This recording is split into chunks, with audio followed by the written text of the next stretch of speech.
Welcome. Good evening, everyone. I just want to say thank you and welcome to our very first Fireside Chat, Mindfulness Matters, Healing in the Now.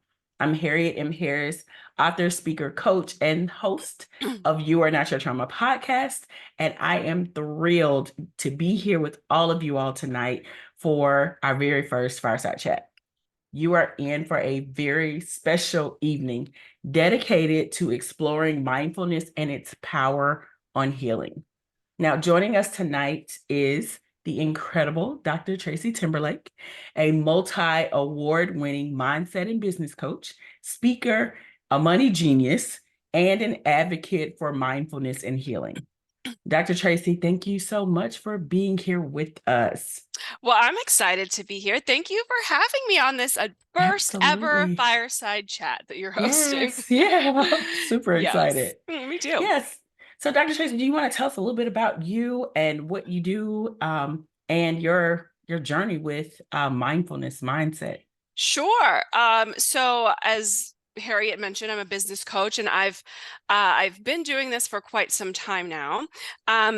It wasn't really until maybe 2 or 3 years in that I realized that from being a business coach, that the people that I help are primarily women. Some men Mhm. too, women who have a ton of experience doing something, or they might have several degrees, tons of ambition, and they really are looking to experience themselves outside of just being an employee, right? So not Yes. everybody quits their 9 to 5 job, but they want to start consulting on the side, or they want to start their own consulting firm, period. So those are the people that I help to make that either transition or to get them started and what it looks like to really monetize yourself, which is Right. something that I'm very much an advocate of. Like, you should Yeah, monetize yourself beyond just a job, beyond just degrees. There's absolutely. so much available out there for you to be able to explore yourself. So anyway, uh, in teaching people the strategies to do this, what I learned is that it's not just the strategies, because like I said, I work with very capable people. Mhm. 90% of my clients have master's degrees or above. These are very Right. intelligent, hardworking, high achieving individuals.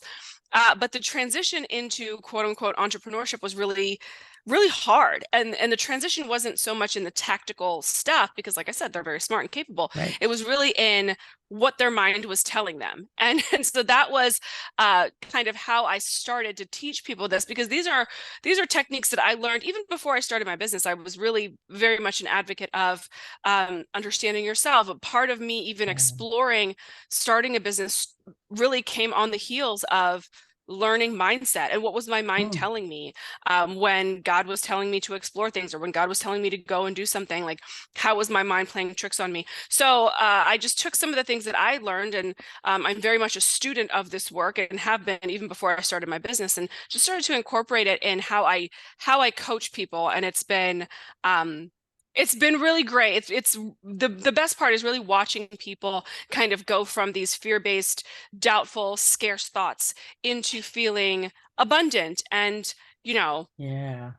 just feeling like they can achieve the impossible. So that's been really fun for me. And that is an amazing, as I've been on that journey, so I can say that that Yes. is an amazing feeling to go from not really believing to just being able to feel comfortable walking in it. So, Right. Dr. Tracy, how would you define mindfulness for someone who doesn't really get it? I think that, the word mindfulness really comes out of just the studies of social psychology. And it really Mhm. is just being aware of what your mind is telling you, and then being Right. intentional with the moment. Like, mindfulness requires you to kind of be present with yourself.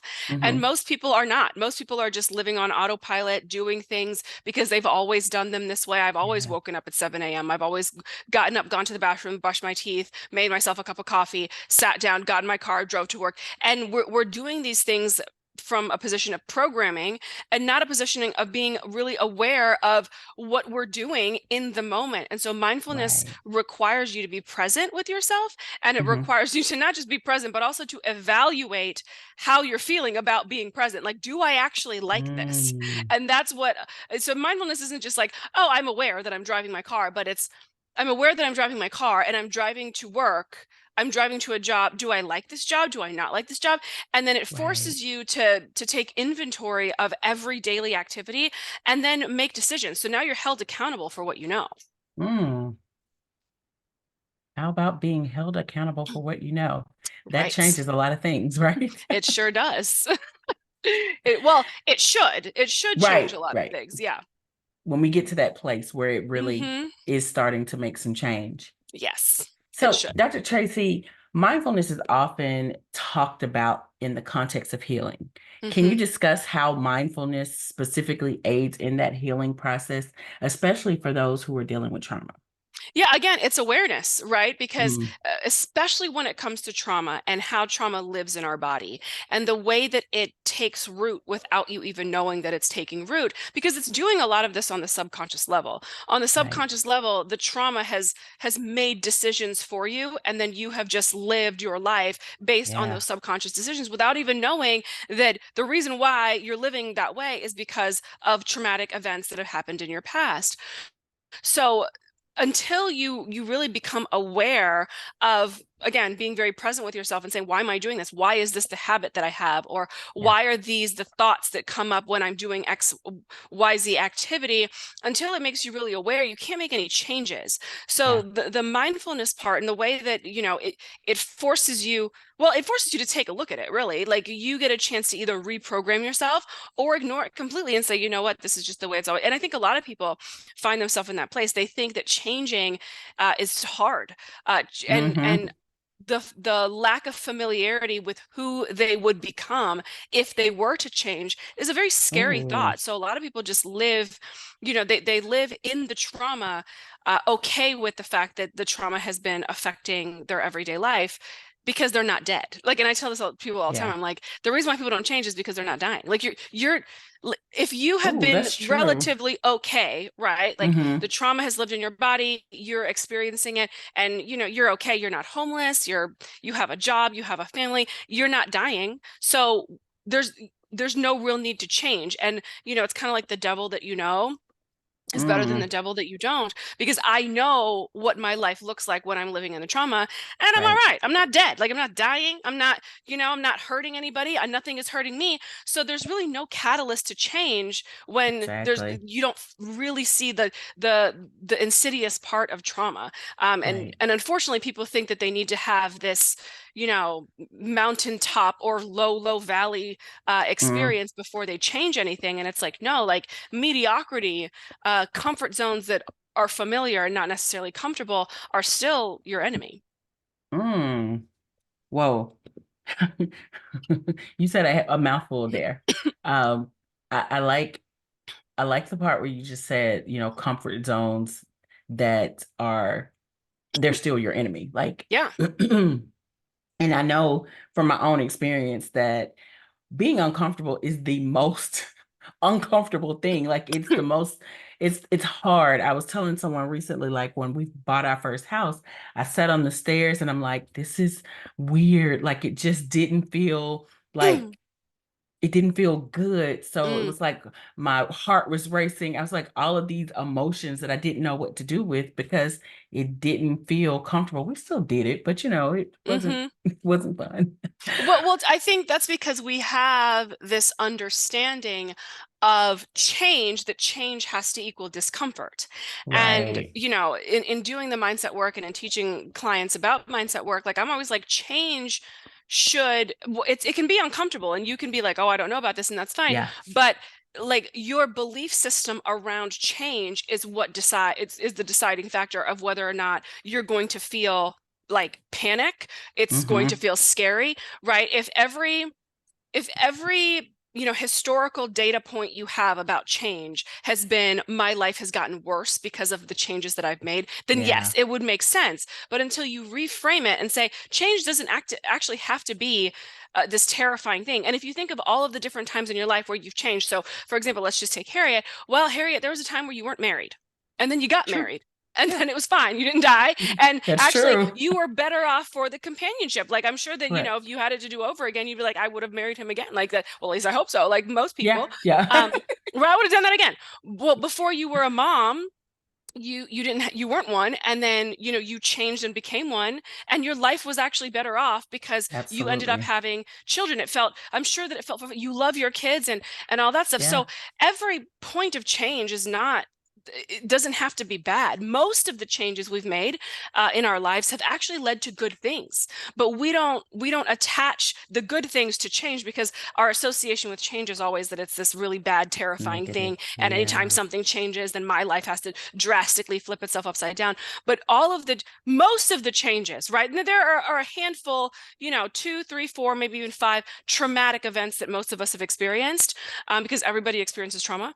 But the truth is that every change has actually been a good one. Like when I Mm. graduated high school and was no longer a high school student and transitioned into being a college student, that was a good change. Then when I Yeah. graduated college and then became, like a working adult, also a good change. Scary, yes, but these were all good changes. When I moved to go to this school, when I graduated there, when I moved back, when I started this job, when I quit my job, when I started my business, like all of these changes were actually really good changes. And I bet if you were Mm. to be mindful, right? So practicing mindfulness Yeah. and taking a look at the changes that you've experienced in your life, if you make a list, like really, for some people, a list is going to be helpful. Make a list of all of the changes, put them, all the good ones on one side, all the bad ones on the other.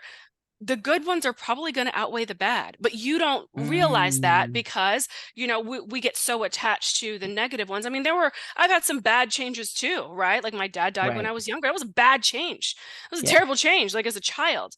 So there were but or people pass away, there are losses. I had to change high schools my junior year, which in the moment I thought it was a bad change, but actually looking back on my life, it was a great change. So Mm. sometimes we think that things are bad, but really they end up being good when you can look at it in hindsight. But we don't give ourselves the Yeah. time and the space to really be mindful of those moments. We just look at change and go, "Oh my God, this is terrible. Now I'm terrified." Yeah. Oh wow, that's true.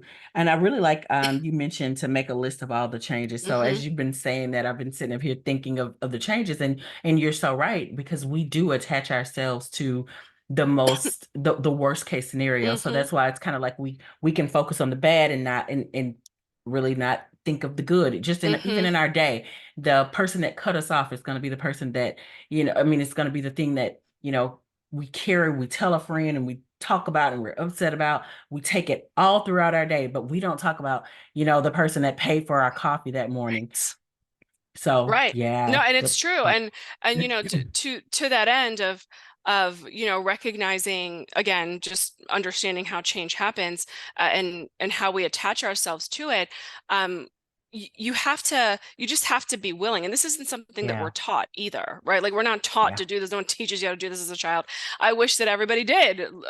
I think now parents now, especially the ones who are in personal development, really are teaching their children. I know you teach yeah, your kids these yeah, techniques, and yeah, I have other clients who are, therapists, and then they're teaching their kids mindset techniques, or they have their kids listen in on some of the mindset calls that we have so that their kids can be exposed to these things. But people yeah. in our generation, us millennials We or didn't. older, we just were not like the mindfulness was not something that we're taught. So if Sure. this is new to you, give yourself a little grace, be patient with yourself because it is a learning, it's a learning experience. But if you are serious about it, then you'll kind of participate in conversations like this, be able Yeah. to at least begin the healing process. You actually already touched on the next thing I wanted to talk about is, and maybe you have something to add to it, but a lot of times when we do face those really, really big obstacles, those Hmm. those changes that feel bad, or that are hard, or that are difficult, that last a long time, that really get under our skin, Hmm.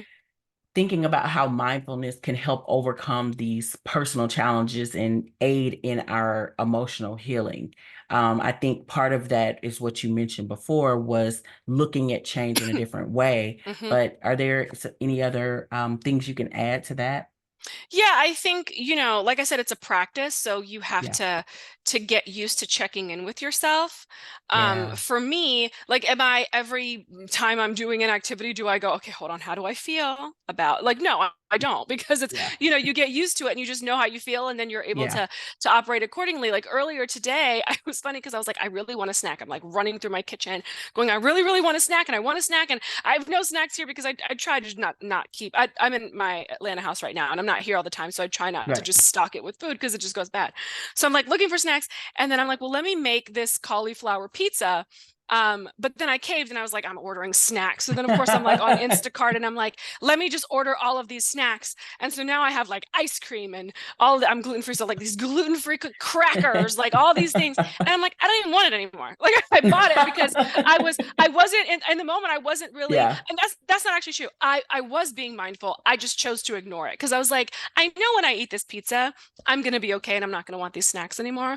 But I'm gonna Yeah. order them anyway. So knowing that like not everything is like this detrimental experience when it comes to Right. Right. mindfulness, right? But I'm aware. I was very aware of what I was doing. Like, but most of us are not aware of what we're doing, and not that we do it perfectly. Just to show you, I didn't do it perfectly at that time. I was like, I'm still ordering this ice cream because I'm gonna want it. Like, so we don't do it perfectly all the time, but you learn how to do it in the big moments. And when you start to Yeah. reframe your mind around change, then the change doesn't actually have to feel so scary. Like there Mm. are, I serve on the executive leadership team at my church, and we're in the process of buying this very big building. And I know that this is a very scary experience for a lot of people because, especially some of our pastors and things like that. And it's a very scary thing. And so I was explaining, I was like, this is not a scary thing. This is just a thing. Like nothing has to be Yeah. scary. It just has to be a moment where you make a choice. And if you Mm. can make a choice that you feel really, really good about, there's Yeah. nothing to really be scared for. You know what I mean? Like if That's we're, true. but when you make choices and you don't, the thing is that people have learned to make choices and not feel good about the choice. And that's really what causes a lot of the fear, is that you didn't feel good about the choice you were making to begin with. So Mm. naturally, if you didn't feel good about it, like on day one, you're not going to feel good about it on day seven. So can you Yeah. learn to feel good about the decisions that you're making, even if they're scary, right? Even if you're like, this is a big decision, but you know what? I still feel good about it. Like I still feel like this is the right choice for me. But most of us Yeah. have never been taught to make the right choice. We've been taught to make the fearful choice, and there's a difference. There is a difference. Hmm.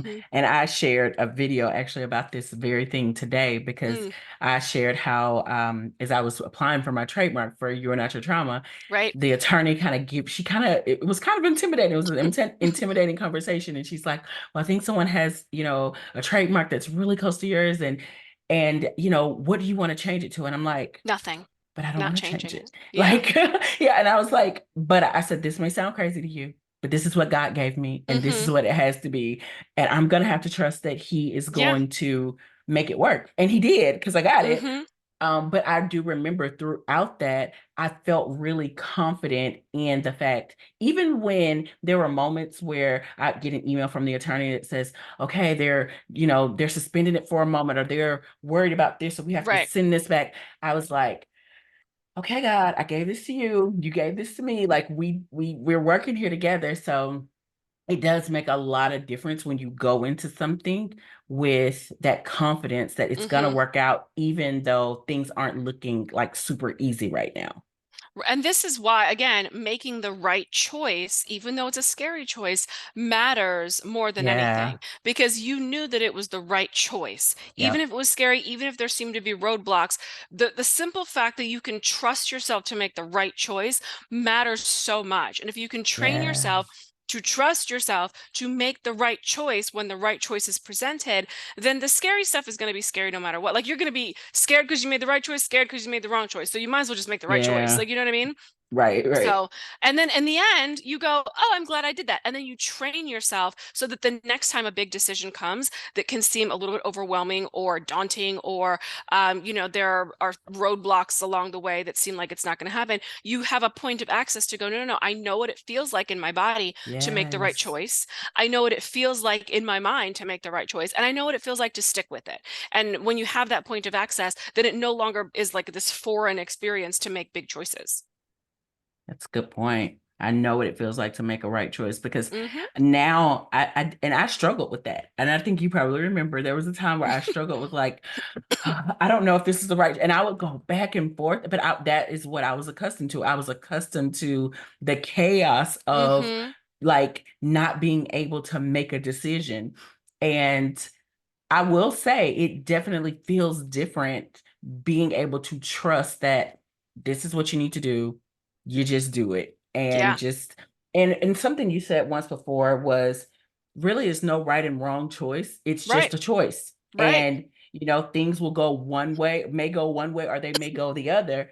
And starting to look at it that way really helped me because what I realized is that I didn't have to keep looking at it as a failure or a bad Mm-hmm. choice. What I looked at it, I could start looking at it as how do I grow from this? Okay, this didn't work out. How do I grow from this? How do I get better? How do I, you know, how do I do things differently if this particular decision I made didn't work out? So that Right. was And really helpful. that's really funny because a friend of mine said, like, whenever I make a mistake, and it could be something small, like I broke a glass, I dropped it on the floor Hmm. because I'm pretty clumsy. So I'll drop a glass on the floor, or I tripped on the sidewalk, or what, even something bigger than that. Like, my response is usually like, oops, sorry. Like, and he makes fun of me for saying that because I'm just like, oops, sorry. Like, because that's really my response to Yeah. anything that seemingly goes bad is like, oops, sorry. Like, because it just has to be no big deal. Like, it has to be Yeah. NBD. If you put so much weight on one decision, right? Like, Yeah. everybody puts weight on the decisions that they're making,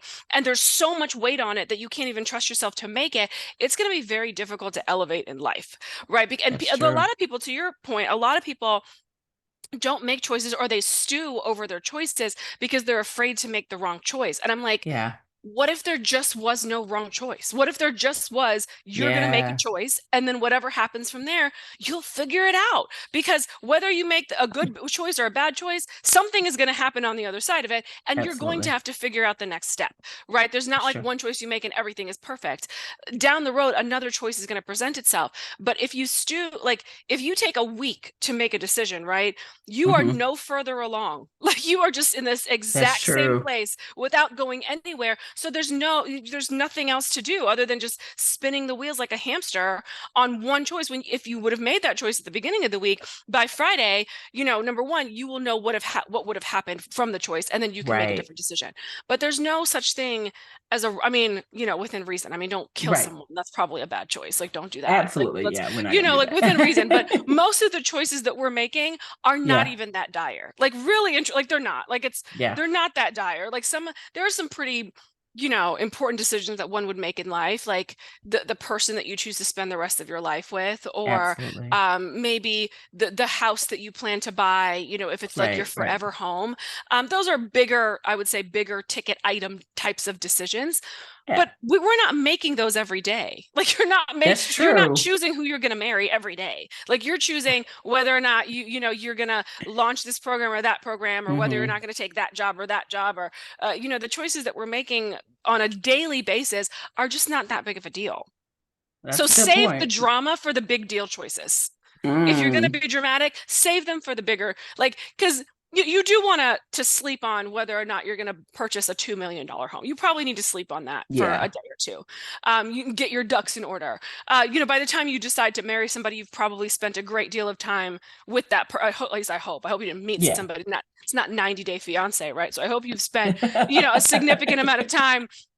Love is blind. Like, I hope you spend a significant amount of time getting to know this person. And in that Right. time, in the months or years that you've spent getting to know a person, hopefully that decision will inform whether or not you want to spend the rest of your life with them. But again, those take time. But most of the decisions that we're making are really not even that big of a deal. Like, it's just That make is a true. choice. Make a choice. That's Like, true. do you want, it's funny because sometimes people will make choices like, well, should I fly in at 7 in the morning, or should I fly in at 10? I'm like, does it matter? Fly in whenever you want. Like, I don't know. Like, Why is this a choice that Yeah. we're like, pick one? Like, Yeah. should I rent from Hertz or should I rent from Enterprise? I don't know. Like, you see what I mean? Like, but these are Yeah. the choices that people are really stewing over, and then it's causing them decision fatigue. And we have so many choices to make on a daily basis anyway. Like, let's True. not make these small choices, like Yeah. these small decisions into mountains, because Yeah. that creates just a habit of taking a really long time to make a choice that we don't want to have that habit moving forward. And a lot of it is informed by trauma, because you don't want to make Yeah. a wrong choice, because for a Yeah. lot of people, like, we've made wrong choices in the past, and or other people around us have made wrong choices, and we don't want to experience the consequences of what other people have experienced. And so, Yeah. we think that we're being careful, but instead of being careful, we just lose trust in ourselves, lose trust in what God is telling us, and that just ends up being a bigger problem down the road. Yeah, absolutely. Now, speaking of habits, when we're talking about people who are, into trying to integrate mindfulness into Mhm. their daily life, that can sometimes be a challenge, especially when you're first getting started. Yeah. Could you share some tips on how people can like incorporate mindfulness into their routine so that they can create continuous healing?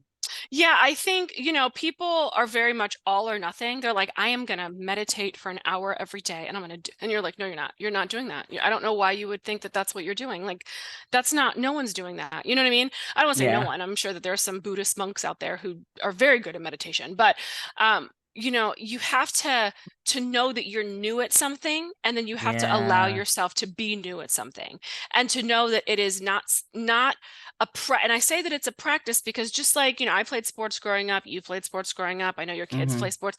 When they're at practice, they're practicing, they're learning how Yeah. to do something. And if they swing a bat and they don't hit the ball that time in practice, you know what? It's not a big deal. It's a practice. I'm practicing. Yeah. Like, no one's coming home crying because in practice they weren't able to, like, get to where they wanted to go as fast as they wanted, because they're practicing, they're learning. And so Yeah. you have to give yourself that same mindset around, being mindful or practicing Hmm. mindfulness, is that it's a practice, and every day you will get a little bit better, but that better is often incremental. Like, it's like 1% better. Like, that's, and maybe even smaller than that. So when it Yeah. comes to mindfulness, don't jump in and say, okay, I'm going to be mindful about everything in life now. Like, I'm mindful about what I'm eating. I'm going to be mindful about what I'm saying. I'm mindful about how, like, no, like, choose an area. I would recommend, like, really choosing an area where you feel like you can practice, but it's a little bit, I would almost want to say, find an area where it seems to be a little bit easier in the practice, right? Okay. So, because that builds up your confidence to go, actually, I can do this. Like, I know what I'm doing. So for me, I started, this was years ago, I really started with just like practicing mindfulness around driving. Like, Mm. how can I not be frustrated when I'm sitting in traffic? I still had a 9 to 5 job at this time, so I was still driving in traffic. How can I not be frustrated when I'm driving in traffic, or when somebody cuts me off? I remember I would ask myself, who do I need to become so that this person cutting me off does not bother me? Right. And that's a Mm. form of mindfulness, because I was like, who do I need to become for that? Well, I need to be somebody that's more patient. I need to be somebody that's more kind. I need to be somebody that's more forgiving, whatever the case was. But it's, asking myself these questions in the moment, because also sitting in traffic or driving, like, that's a very, like there's the stakes are not high. Yeah. Like, if I got really angry one day, if my mindfulness practice wasn't working one day, it's fine. Like, no one's losing a limb. Like, it's not life or death. Like, Yeah. it didn't work that day, but it's a practice, right? So I started off with that. And then I started to, even when I got into like manifestation practices and things like that, and understanding the relationship between prayer and manifestation and my relationship with God and all of those things, it really started with driving. Like, I'm Mm. just saying things like, oh, I always get a good parking spot. And then being present with myself in my belief of this. And even to this day, I always get a good parking spot. Like, I've never had a bad parking spot in the last 12 years, because of my practice. But yeah, so I started there because it was very low barrier. It's low barrier to Okay. entry. No, like, if it didn't work that day, nothing is at stake, right? And then from there, when I built up my confidence, then it started to gradually move into other things, started to move into, how I was speaking to people, or how I was eating, which clearly didn't work today, because I did buy that ice cream and those potato chips that I probably will eat later. But so it just gradually moves, and then it moves into just every other area of your life. It begins to permeate. And I tell people this all the time, is Yeah. that expansion is not an isolated incident. So if I'm expanding in one area and I'm learning a practice in one area, Mm. it's naturally going to progress in other areas, even if I'm not trying, right? So with the Yeah. Yeah. driving, it wasn't like I was like, today I'm going to work on driving, and then once I got good at that, and I was like, today I'm going to add this. No, it just kind of like naturally progresses into other areas. I like that. Okay. So, thinking about our relationships, how does practicing mindfulness improve our relationships with others and in turn also support our healing? I'm going to be very honest with you. Sometimes being the person that is being a mindful person when you are Hmm. in relationship with people that are not mindful is frustrating.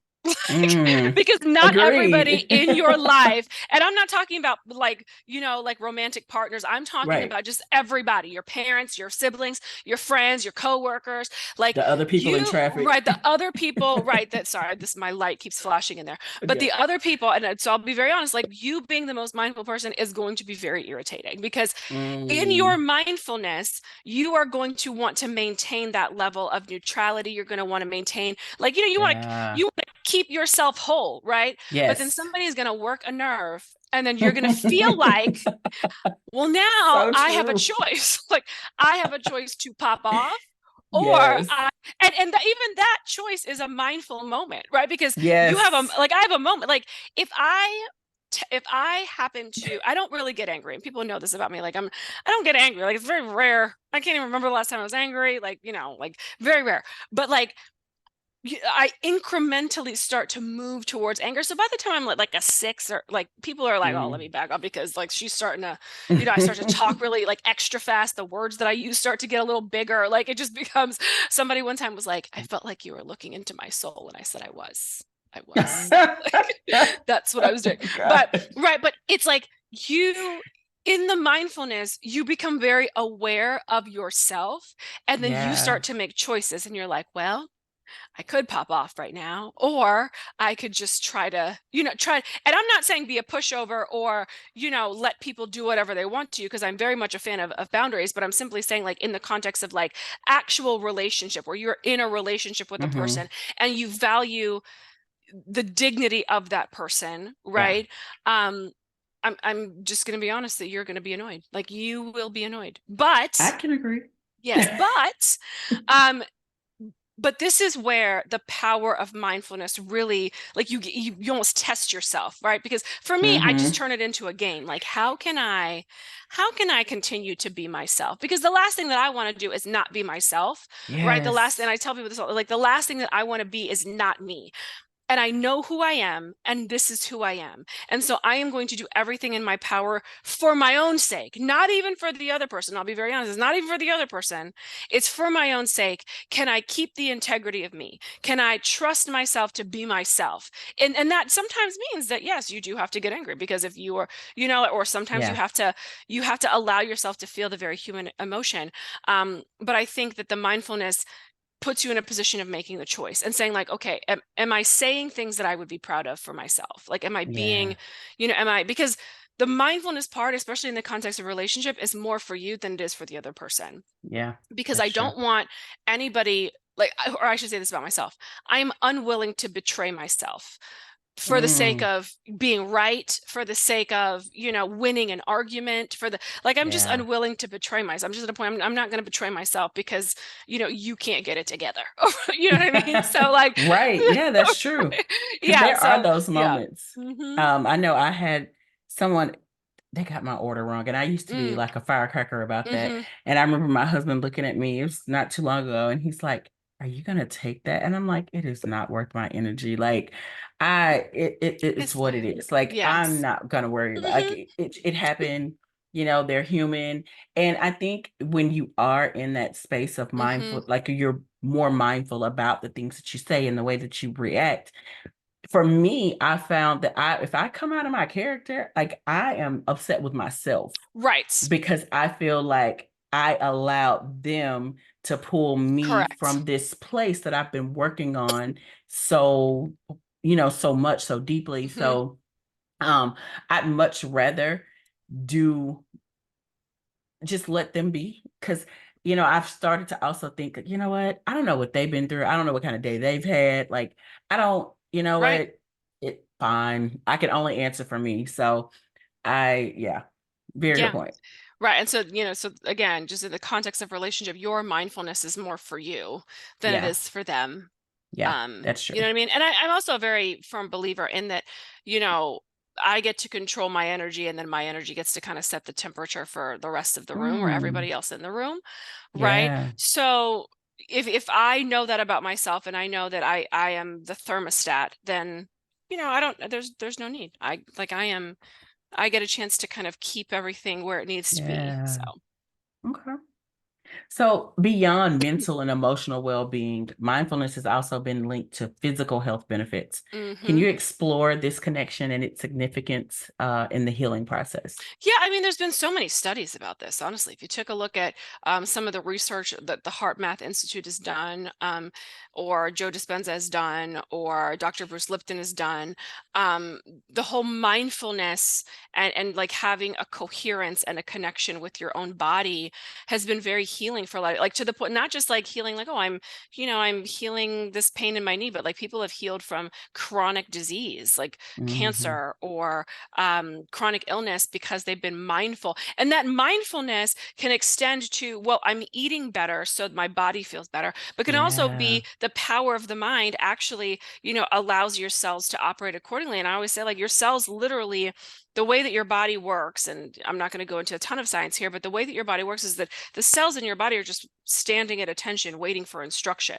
And it is Hmm. the power of your mind that tells the cells what you want them to do.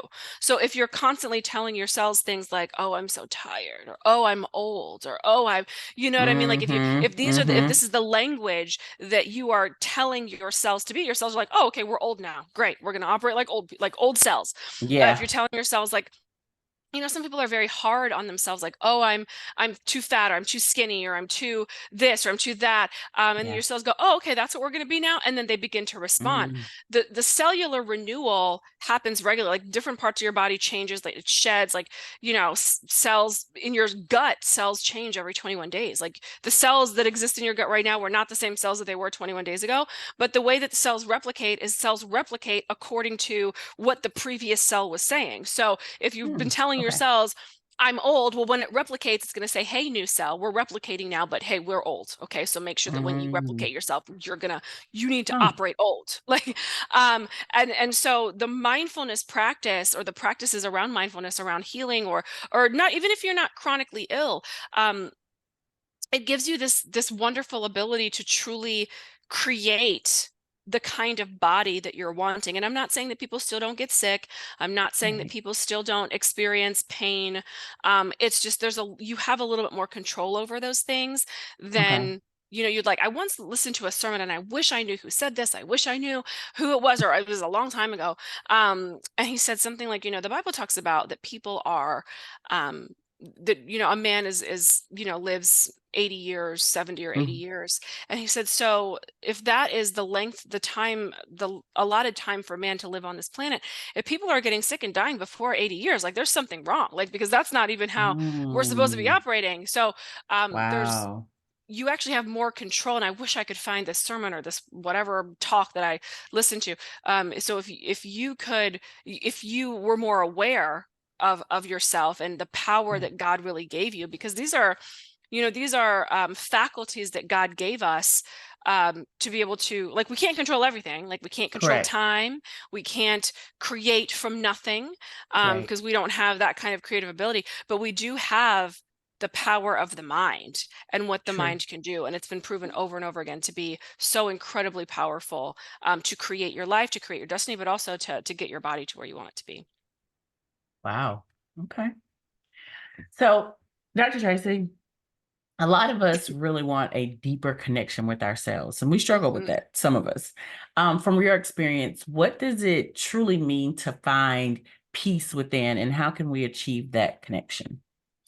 Such a good question, because I think peace is relative, Mm, um, to what peace looks like for you. Now, I can talk about, what peace looks like for me, because right. as a faith-based person, peace for me looks like living in integrity with who I claim to be, Mhm. living in integrity with who God has called me to be. And if I am doing that, then I'm experiencing a pretty high level of peace. Right. When I'm out of alignment with my divine purpose, when I'm out of alignment with who I am and my identity, then I'm not experiencing peace. So I think Mm. the best way to truly, truly experience peace is to dive into the conversation around identity. If you know who you are and you know who you are supposed to be, and you're operating accordingly, peace is a very natural state to be in. Because when you are in divine alignment with Yeah. who you're called to be, there's nothing that would cause you to be out of peace, right? But Right. I can see how not being in alignment can cause a great deal of frustration because I lived my life, before I truly, truly found purpose. I mean, was I happy? Yes. Did I Yeah. experience moments of peace? Sure. But on a grand scale of peace, there was always like, what's next? What's happening? What are we doing? Mm. So I would say that matters a great deal. Now, how that relates to mindfulness is, like I said, and what we talked about earlier, just tuning in with yourself. Yeah. I'm driving to this job every day. Do I like this? No, change it. Like, do I like the life that I'm There it living? is. No, I don't. Change it. Do I like who I am physically? Like, and there's certain things around, like I can't change, Yeah. like unless I got plastic surgery, I can't change my face necessarily. You know what I mean? Like, but Right. we do live, I mean, this is 2024 in the year of our Lord. So if you wanted to change your appearance, you could. There are many different ways to do it. True. But I just think that we do not give ourselves enough power to say I can actually make changes. If there's something in my life that feels out of alignment, that feels not in integrity, that feels not purposeful, that feels unfulfilling, I can guarantee you that you're not living in the truest form of the identity that you've been created in if you're experiencing Yeah. those things. So the best thing to do is to explore, you have to be mindful of it though. Like, where am I Yeah. experiencing this? Where am I experiencing discomfort? Where am I experiencing dissatisfaction? Where am I experiencing sadness or depression or anxiety? Where is this happening? And then Yeah. begin to move into the space of like, I know that I can make changes to make it different. Love it. Love it. So, last question. Mhm. How can we take those ordinary moments from our day-to-day lives and turn them into opportunities for healing and personal growth? Well, I think you'd have to define ordinary moment, right? Like, what is an Right. ordinary moment? I feel like, I don't know, like my life is not ordinary. I don't know that how many ordinary moments I have on a day-to-day basis because my days look different every day. Right. But I would say that, practicing mindfulness really does help because it forces you to take inventory. It forces you to Right. audit these quote unquote ordinary moments. Because do you like for them to be ordinary? Like, you know what I mean? Like, do I like the fact that this is an ordinary moment in my life? No, I don't. Well, I should probably change it, right? Like, you don't Mm. have to stick to what has always been just because it has always been. You actually have more power than that, and you can make changes. So that's what I'm saying. Like, what is ordinary? What's ordinary for me is me being myself and living Yeah. my best life. Like, that's ordinary. Anytime I'm not doing that, that's out of the ordinary, and I'm like, now I'm freaking out. Now I need to fix it because that's not, so what is ordinary to you? And for these things that one would consider ordinary, do you like it? If you don't, you should probably take a look at changing it or making some changes, because if your ordinary life is frustrating, I think that that's a problem. Like, if your So, ordinary life is madness, chaotic, you have mhm. anxiety every day, you're depressed every other, your ordinary life feels like you can't, like, I just think that that should be changed. Okay. Even if we took out the word ordinary, just Hmm. our day-to-day moments really is kind of the focus. I think in my thoughts, I was kind of thinking of more just, just a regular day, not anything major going on, not anything, spectacular, just a day, a regular day. You get up, you go to work, do lunch, you come home, just a regular day. Like, in just a regular day, how do Yeah. we I think find those? it's just checking in. Like, a friend of mine, everybody knows I do not like to get out of, I wake up pretty early. Like, I'll wake up 7, 7 a.m., but I don't physically get out of my bed until like 10. Like I have no desire to be out of my bed before then. But it's because I'm checking in with myself and I'm saying like, okay, do I Mm, want to get up now? No, I don't. I actually want to continue to stay here. Do I want to mm, read this morning? Do I want to listen to music this morning? Like, what do I want to do? And I know that that is a luxury for me because that not everybody is able to do that. yeah. And so I do recognize that, you know, the life that I've built is very much a luxury that not everybody gets to afford. But it's the luxury that I created because I wanted it. It wasn't always this Mm, way. Right? Like I had to build it so that it would be this way. And if not everybody wants that more, some people like, listen, my business partner, she is 5:30. I am getting up. I'm getting after the day. And I'm like, we traveled together last week to Beverly Hills, and you know, she is up and at 'em at 3:30 in the morning because it's West Coast time. ooh, And she's like up and doing things and on the computer. And I'm like, I don't want to do anything. I'm up. I'm gonna lay in this bed though until for another 3 hours right. until I feel like it. Right. So you know, and she's a mom and a wife, and we have two very different lifestyles. But even before she was a mom and a wife, that was still her life, right? Like, so she likes that. And it's really important for you to like the life that you're like you have to be Yeah, here. Like you're here. So yeah. you might as well create something that you like. And like I said, I didn't even know this about myself until I quit my 9 to 5 job, you know, however long, 8 years ago, however long ago that was. I didn't even know that I liked to lay in my bed and roll around for several hours until because listen, like from the time that you start school, like as a 5 year Ooh, old, you get yeah. up and have somewhere to go immediately, right? Like Yes. I had to get up and then I had to immediately go to school, and you do that until you're out of college. And then out of college you get a job, and then you're waking up and going somewhere again. And then it Yep. was the day after, I remember the day after I'd quit my 9 to 5 job was a Tuesday, and I was in my bed and I woke up regular time, and I was like, I have nowhere to go. I like this. And I didn't know that I liked it until I experienced it. Right. I didn't know that Yeah, that's the life that I wanted to create because the my entire existence had been wake up and go somewhere. that I hustle hate and it. And I bustle. can tell you Yeah, now, I hate waking up and having somewhere to go immediately. It is like I will same. avoid it at all costs. Like, you know, I have to I was trying to decide between, you know, going back to the decisions around flights. I was trying to decide between flying back to Miami on Saturday night, like taking the 11 o'clock flight and getting home. I'd get home probably around 1 a.m. Like in Hmm. my bed, I would be in my bed by 1 a.m. Or do I take the 7:30 a.m. flight? Because I need to be at church. So I need to take the 7:30 a.m. flight on Sunday and then be home by 9. And I'm like, no, no, no, no, because I don't like waking up and having somewhere to go. I would much rather take the late flight. So I will take that Yeah, late flight, get home at 1 a.m., and then be able to wake up and roll around in bed for a couple hours before I have to be at church. So, you know, choices. We all make choices. choices. Yeah, Hmm. yeah. But you created that for yourself.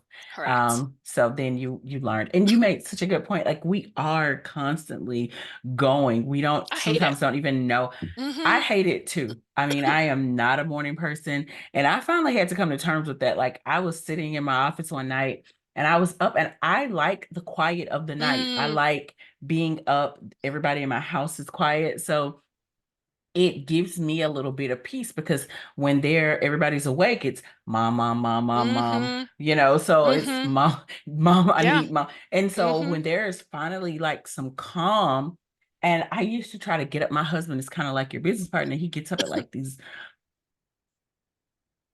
unnecessary, I'll The say that. ungodly hours. It's like Yeah. no one is And up this early. he's up at like 2 and 3, and it started like, well, his grandma used to make him get up out of the bed, or so he could make up the bed, a really old school thing. And Hmm. so it started with that, but it just got early and early, and I'm like, nobody wants to Mm-mm. be out of the bed this early. And Mm-mm. I used to try to, well, I'm going to get up with him so I can. And what I Mm-mm. realized is I'll get up early and I stay up just as long, and so I'm Mm. exhausted. And I Mm-hmm. was like, you know Mm-hmm. what? Let me just accept who I am. I Mm-hmm. am not a morning person. I am a night owl, and I am okay with that. So that was something like I no longer try to force myself to get up early. That is Yeah. just not my thing. So Yeah, and that's completely, and that's okay. Like that's a beautiful thing, yeah, right? And that's the thing is like I'm not a stay up late person. I'm I'm fine waking up. Like I said, I'm fine I just don't want to physically have to be like I want to get up, roll around. Like I want to be with myself for like yeah, 2 or 3 hours before I have to get up to get on a phone call or to get in the shower to work out, like all those things but it's about knowing yourself and then being mindful of the Yeah. choices that you're making as you are getting to know yourself. Because if you're Yeah. getting to know yourself and you're still like fighting yourself to be somebody different, it's going to be a Mm-hmm. struggle. You're giving your body just a conflicting energy. You're telling Yeah. your cells to be in conflict all the time. And often it's just unnecessary. Like we don't Yeah. live in a world where we're being chased by lions every day. Like No, you know we what I mean? don't. Like you're not chased by lions. Like you don't, Yeah. there's nothing is as at stake as you think it is. You're just making up a lot of those things in your mind. Well, Dr. Tracy, thank you so much. Of This has course. been great. Thank you for joining us tonight. And this chat has been so good. So many nuggets dropped. I have a page full of notes. Oh, yay. I Um, love it. and on behalf of those of us in the Zoom, those of us in the group, I just want to say thank you for sharing your wisdom and Of guiding us through this course. important conversation. Of course. It was wonderful and I enjoyed it so much. Now, I want to give those of you who are in the group and in the Zoom chat an opportunity for questions. So, does anyone, if you want to jump on, you can do it live or you can type it in the chat. If you want to add a comment, I'll check both to Of see course. It if was anyone, wonderful. oops, there was that. I'll just see if anyone has any questions for Dr. Tracy. And while we're looking to see Dr. Tracy, do you have any final thoughts that you want to share with us? No final thoughts from me necessarily, unless anybody has any questions, but Okay. I do want to once say congratulations on your trademark again. Just let's Thank yay, you. celebrate that. Yes. And the work that you do to, help people heal from trauma. I know that you have some new things that are coming up that I'm sure Yes. will be so helpful for Yes. people to continue this conversation. So that's what I would say to people is to continue the conversation around your healing. Yeah. And then having containers, whether it's a course or whether it's an event or like having containers where you can continue that dialogue is just so helpful. Yeah, that's true. And one thing you mentioned kind of earlier is I noticed that the what I found it really important is having conversations like these is Hmm. so important because you see these different perspectives. You hear things that you may not, no one in your life may have ever been able to expose you to, because maybe they weren't aware. And it just changes so much about how you look at life, how you see things, and then it also, in my opinion, helps with that mindfulness. So. But again, thank you. Thank you so much. I don't see any questions. So we're going to go ahead and wrap up. Again, a heartfelt thank you to everyone who joined us this evening. I appreciate your curiosity, just whatever made you join and say, hey, I want to learn more about this. Again, a big shout out to Dr. Tracy for her insights and her wisdom that she shared with us tonight. Now, before we say our good nights, I'm really excited. As Dr. Tracy mentioned, there's some things that I've been working on. But I want to share a couple of things, not just one, but two, really incredible opportunities that really align perfectly with the journey that we started this evening. And the first one is I'm putting the finishing touches on the Trauma Transformed Living Your Empowerment Story online course. Now, this course is going to be something that's going to extend what we've learned here tonight, really guiding you from understanding your experiences, and guiding you to changing the narrative around your story, and looking at it in a different light. So instead of being defined by it, finding ways to walk into the empowerment of it. It is a self-paced online course that's going to be available to you starting April 1st, but I don't want you to wait, because for those of you who participated in the Fireside Chat Live, I'm offering each of you an exclusive 20% discount if you sign up by Sunday. So you're going to receive an email from me right after this chat ends. It's going to include a link for you to sign up for that. Or I can drop it in the chat. So let me know in the chat if you want me to drop it in there, but otherwise you'll also get an email. And that's not all, because if you're following me, you know that just this, I guess, Monday, I announced the Ascend Summit that is coming this summer, June 28th and 29th. And if you're VIP, the 27th, in Dallas, Texas. And it is, again, an extension of our shared journey here today. It is going to be a 2-day summit focused on healing. It's going to be a combination of speakers. We're going to have some breakout sessions, so some workshops, and we're going to have an opportunities for you all to connect with a community that's passionate about growth and really connect with people who are right where you are. We'll have some entertainment. It's going to be a good time, guys. I'm just going to tell you, keep following because I'm going to be sharing stuff about the summit. I mean, for the days and weeks and months to come, because we have some time to get there, right? But it is definitely going to be a perfect setting to elevate your healing journey and to help you ascend beyond where you currently are. So if you're ready to grab your tickets for the Ascend Summit, they are available now at ascend.youarenotyourtrauma.com. But I'll also include that link in that email that I'm going to send after this session ends. So again, thank you all for being here tonight, for opening up your hearts to the process of mindfulness and healing. Now, if you have any questions about the course, the summit, or anything else, don't hesitate to reach out. The replay will be in the Facebook group for a while, but it will also be available ongoing in the You Are Not Your Trauma app. So if you don't have that, go ahead and download it now because it is available in the Google Play Store and the Apple App Store. So thank you again, everyone. Good night. And I hope to see you soon, both online and in person at the summit. Thanks so much for joining. Bye-bye, y'all.